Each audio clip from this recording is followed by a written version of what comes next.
दोस्तों ये बात तो हम सभी ही लोग बड़ी अच्छी तरह से जानते हैं कि पिछले 4-5 महीने से लगातार ईरान और ईरान के न्यूक्लियर प्रोग्राम को लेकर बातें की जा रही थीं। दुनिया के लगभग सभी बड़े बड़े न्यूज चैनल्स पर और सोशल मीडिया के लगभग सभी प्लेटफॉर्म्स पर यही खबरें वायरल हो रही थीं कि ईरान बहुत जल्द ही न्यूक्लियर हथियार बनाने वाला है। इवन दुनिया की कुछ बड़ी बड़ी एजेंसीज भी ये दावा कर चुकी थीं कि न जाने कौन से दिन जब हम सुबह सोकर उठें और ईरान अचानक से ये दावा कर दे कि अब वो भी न्यूक्लियर हथियार बना चुका है और अब वो भी परमाणु हथियार रखने वाला मुल्क बन चुका है। और इन्हीं सारी चीजों का ही असर था कि ईरान का सबसे बड़ा और सबसे कट्टर दुश्मन यानी कि इजराइल भी काफी परेशान नजर आ रहा था। वो बार बार ईरान को लेकर पूरे यूरोप को डरा रहा था और अमेरिका को हर तरह से इस बात के लिए मनाने की कोशिश कर रहा था कि किसी तरह से इस वक्त ईरान के ऊपर अटैक कर दिया जाए। बल्कि उसके लीडर ने तो अमेरिका में जाकर ये तक बयान दे दिया था कि ये हमारे पास आखिरी मौका है, अगर हमने अभी अटैक नहीं किया तो हम फिर फ्यूचर में कभी कुछ भी नहीं कर पाएंगे। हालांकि दोस्तों दूसरी तरफ वो सारी वेस्टर्न कंट्रीज और अमेरिका के जो ऑलरेडी रशिया और यूक्रेन वॉर में उलझे हुए हैं वो इजराइल की कोई भी बात सुनने के लिए भी तैयार नजर नहीं आ रहे थे। मगर दोस्तों अब अचानक से पिछले कुछ दिनों से लगातार अंदर की कुछ ऐसी खुफिया खबरें सामने निकल कर आ रही हैं कि जिन्होंने न सिर्फ पूरी दुनिया की होश उड़ा दिए हैं, दुनिया में हाहाकार मचा दिया है, बल्कि साथ ही साथ इस पूरे मामले को ही उलट कर रख दिया है। मगर दोस्तों अचानक से आकर पूरी दुनिया को हैरान कर देने वाली इन खबरों के बारे में डिटेल में जानने से पहले हम लोगों के लिए ये जरूरी है कि हम ईरान के सुप्रीम लीडर यानी अली खामनाई के उस बयान को भी सुने कि जो दरअसल उन्होंने अभी 3 से 4 दिन पहले ही दिया है, जिस बयान में उन्होंने कहा कि लंबे वक्त से ईरान के ऊपर परमाणु बम बनाने का जो इल्जाम लगाया जा रहा है वो सरासर गलत है। क्योंकि हम तो कभी खुद ही नहीं चाहते हैं कि हम परमाणु हथियार बनाएं, क्योंकि हम जिस इस्लाम यानी कि जिस इस्लाम के रूल्स को मानते हैं उसके हिसाब से हमें परमाणु बम रखना ही गलत है और इसीलिए हमें इसकी कोई जरूरत भी नहीं है और हम ऐसा चाहते भी नहीं हैं। लेकिन आगे साथ ही उन्होंने ये भी कहा कि अगर हम खुद परमाणु हथियार बनाना चाहते तो फिर दुनिया की कोई ऐसी ताकत नहीं थी कि जो हमको ऐसा करने से रोक सकती। दोस्तों जब ईरान के सुप्रीम लीडर यानी कि अली खामनाई इस तरह की बातें कर रहे थे तो हर कोई हैरान था, हर कोई यही सोच रहा था कि आखिर अली खामनाई इस तरह की सॉफ्ट बातें क्यों कर रहे हैं, बावजूद इसके कि दुनिया की कुछ बड़ी बड़ी एजेंसीज ऑलरेडी ये दावा कर चुकी हैं कि ईरान न्यूक्लियर हथियार बनाने के बिल्कुल करीब पहुंच चुका है, बल्कि कुछ महीने या फिर कुछ दिन ही दूर है। और साथ ही साथ बावजूद इसके कि ईरान के सुप्रीम लीडर अच्छी तरह से जानते हैं कि इस दुनिया में उनका एक खतरनाक और चालाक दुश्मन भी मौजूद है कि जिसको इजराइल के नाम से जाना जाता है और जिसके खुद के पास भी परमाणु हथियार मौजूद हैं। तो दोस्तों जितने भी लोग ईरान के सुप्रीम लीडर की इन बातों से हैरान हो रहे थे उनको बहुत जल्द ही अपना जवाब ईरान के सुप्रीम लीडर की इसी स्पीच में मिल गया था। दरअसल इसी स्पीच में आगे बात करते हुए ईरान के सुप्रीम लीडर ने यह भी कहा था कि वेस्ट यानी कि अमेरिका के साथ न्यूक्लियर डील बुरी नहीं है। यानी दोस्तों ये खुले तौर पर इशारा था कि एक बार फिर से ईरान और अमेरिका न्यूक्लियर डील में वापस आ रहे हैं, यानी कि ईरान बहुत जल्द ही एक बार फिर से यूरोप और अमेरिका के साथ न्यूक्लियर डील करने वाला है। अब आप में से ज्यादातर लोग ऐसे होंगे कि जो सोच रहे होंगे कि आखिर ये न्यूक्लियर डील क्या है, जबकि कुछ लोग ऐसे भी होंगे कि जिन्होंने इसका नाम तो सुना होगा लेकिन वो इसके बारे में जानते नहीं होंगे। तो मैं आप लोगों को आसान भाषा में बता दूं कि ये बात है सन 2015 के करीब की, कि जब ईरान बड़ी तेजी के साथ अपने न्यूक्लियर प्रोग्राम पर काम कर रहा था और न्यूक्लियर बम बनाने के बिल्कुल करीब पहुंच चुका था। एक्सपर्ट्स मानते हैं कि उस वक्त ईरान परमाणु बम बनाने के बिल्कुल 3 महीने दूर था। ऐसे माहौल में इजराइल तो सबसे ज्यादा परेशान था ही, साथ ही साथ अमेरिका और कुछ वेस्टर्न कंट्रीज भी परेशान थी। हालांकि दोस्तों उस दौर में तो मिडिल ईस्ट के अंदर इजराइल के अलावा भी एक और देश था कि जो ईरान के इस कदम से बहुत ज्यादा परेशान था और उस देश का नाम था सऊदी अरबिया। क्योंकि आज के दौर में भले ही इन दोनों देशों के रिश्ते नॉर्मल हो गए हों और ये दोनों देश अब दोस्त बन गए हों, मगर हम सभी लोग बड़ी अच्छी तरह से जानते हैं कि ये दोनों ही देश इतिहास में एक लंबे वक्त तक एक दूसरे के कट्टर दुश्मन रहे हैं। ऐसे ही माहौल में उस दौर में दुनिया की कुछ बड़ी बड़ी ताकतों ने और दुनिया के कुछ बड़े बड़े देशों ने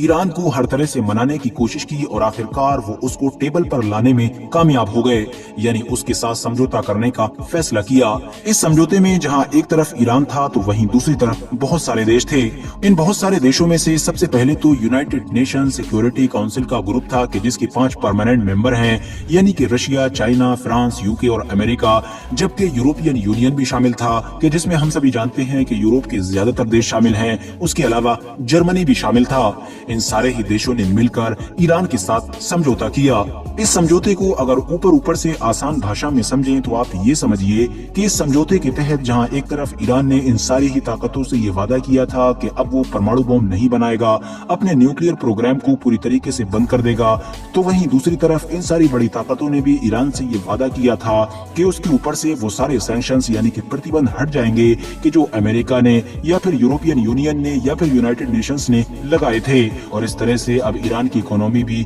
दुनिया की दूसरी देशों की तरह बूस्ट कर सकेगी। फिलहाल इस समझौते पर साइन हुए और दोनों तरफ से इस समझौते पर काम भी किया गया। ईरान ने भी अपने न्यूक्लियर प्रोग्राम को खत्म कर दिया और परमाणु बम बनाने के ख्वाब को भी ठंडे बस्ते में डाल दिया। तो वहीं दूसरी तरफ दुनिया के इन बड़े बड़े ताकतवर ग्रुप्स ने भी ईरान के ऊपर से लगभग सारे ही सैंक्शंस को हटा दिया। याद रहे कि जिस दौर में ये डील हुई थी वो दौर बराक ओबामा का दौर था। बराक ओबामा ने इस डील को अपनी जिंदगी की सबसे बड़ी डील करार दिया था। यानी उनके मुताबिक वो जो लगातार 2 बार अमेरिका के राष्ट्रपति बने थे, उस पूरे ही करियर में उन्होंने इससे बड़ी कोई दूसरी अचीवमेंट हासिल नहीं की थी। मगर दोस्तों फिर धीरे धीरे वक्त गुजर गया और अमेरिका में एंट्री हुई डोनाल्ड ट्रंप की। डोनाल्ड ट्रंप के जो ऑलरेडी एक्सट्रीम लेवल के प्रो इजरायली माने जाते थे, यानी इजराइल के कट्टर समर्थक माने जाते थे, उन्होंने पहले ही ये संकेत देना शुरू कर दिए थे कि अगर वो सत्ता में आते हैं यानी पावर में आते हैं तो ईरान का जीना मुश्किल कर देंगे। और यकीनी तौर पर उन्होंने सत्ता में आते ही ऐसा करना शुरू भी कर दिया था। न सिर्फ ट्रंप ने इतिहास में पहली बार जेरूसलम शहर को इजराइल की राजधानी की मान्यता दी,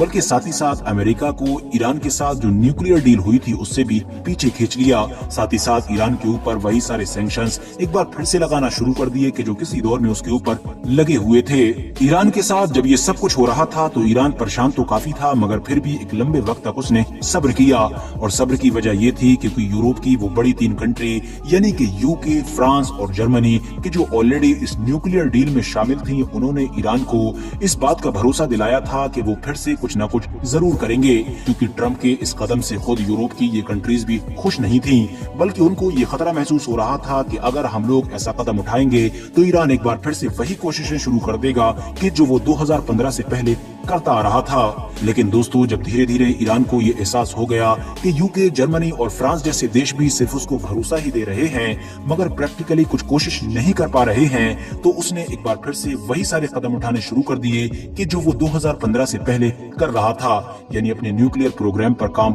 शुरू कर दिया। याद रहे कि ईरान हमेशा ऑफिशियली इस बात से इनकार करता आया है कि वो परमाणु बम बना रहा है या फिर इस तरह का कोई इरादा रखता है, मगर दुनिया के लगभग सभी बड़े बड़े मीडिया हाउसेज और बड़ी बड़ी एजेंसीज हमेशा से ही ये दावा करती आई हैं कि ईरान बहुत जल्द ही न्यूक्लियर पावर बनने वाला है। बात कर लें अब अगर करंट सिनेरियो की, तो ये खबरें निकल कर आ रही हैं कि एक बार फिर से अमेरिका और ईरान के बीच न्यूक्लियर डील होने वाली है। वजह साफ है क्योंकि बहुत सारे एक्सपर्ट्स के मुताबिक ईरान न्यूक्लियर बम बनाने के बिल्कुल करीब पहुंच चुका है। मगर इंटरेस्टिंग बात यह है कि इस बार ये परमाणु डील ऑफिशियली नहीं होने वाली है, बल्कि अंदर ही अंदर होने वाली है। उसकी वजह ये बताई जा रही है कि क्योंकि यूएसए अगर ईरान के साथ ये डील ऑफिशियल करेगा तो उसको बाकायदा बिल पास करवाना पड़ेगा। और आज के अमेरिकी राजनीतिक हालात देखकर ये महसूस नहीं होता है कि वहां पर इससे रिलेटेड ये बिल पास हो पाएगा। और इसीलिए बाइडेन गवर्नमेंट चाहती है कि ये सब कुछ अंदर ही अंदर हो जाए। यही वजह है कि इसको डील का नाम नहीं दिया जा रहा है, बल्कि इसको एक अंडरस्टैंडिंग का नाम दिया जा रहा है।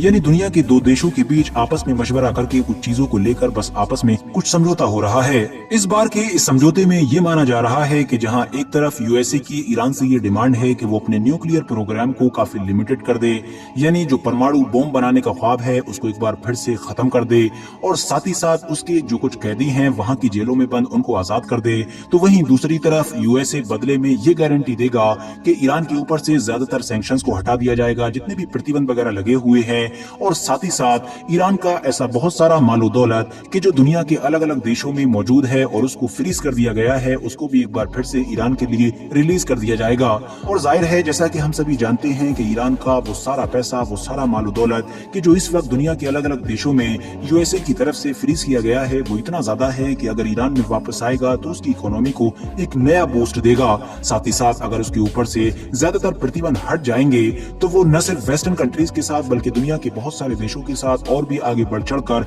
व्यापार कर सकेगा। उसका तेल भी और ज्यादा जगहों पर एक्सपोर्ट हो सकेगा। इसके अलावा भी इकोनॉमी से रिलेटेड ईरान के लगभग ज्यादा ज्यादातर मसले पूरी तरह से हल हो जाएंगे। फिलहाल जब से ये सारी खबरें बाहर निकल कर आई हैं, तब से सबसे ज्यादा गर्मजोशी का माहौल इजराइल में देखने को मिल रहा है। वजह ये है कि क्योंकि वहाँ के जो विपक्ष के नेता हैं, वो वहाँ के लीडर नेतन्याहू पर ये इल्जाम लगा रहे हैं कि वो अमेरिका को भरोसा दिलाने में नाकामयाब साबित हुए हैं, और यही वजह है कि अमेरिका बड़ी आसानी के साथ अब ईरान के साथ डील करने पर राजी हो चुका है। मगर दूसरी तरफ नेतन्याहू ये दावा कर रहे हैं कि जो अमेरिका और ईरान की डील हो रही है, उससे हमारे ऊपर कोई फर्क नहीं पड़ने वाला है। दूसरी तरफ अमेरिका भी बार बार लगातार इजराइल को ये भरोसा दिलाने की कोशिश कर रहा है कि इस डील से उसके ऊपर कोई फर्क नहीं पड़ेगा, वो मिडिल ईस्ट में आजाद रहेगा, वो अपनी सारी पॉलिसीज को उसी तरह से चला सकेगा कि जिस तरह से चलाता आया है। डिफेंस के फील्ड में भी इजराइल को अमेरिका की वो सारी मदद मिलती रहेगी कि जो उसको टेक्निकली या फिर फाइनेंशियली मिलती रहती थी।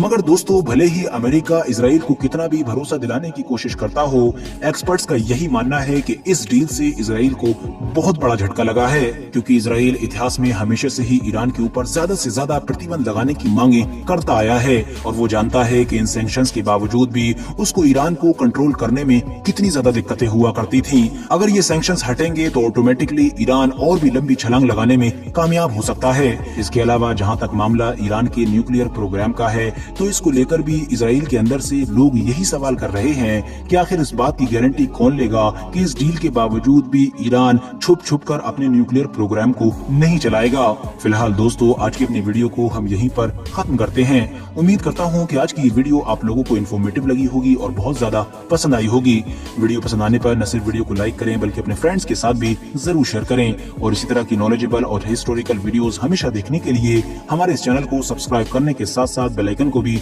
जरूर प्रेस करें।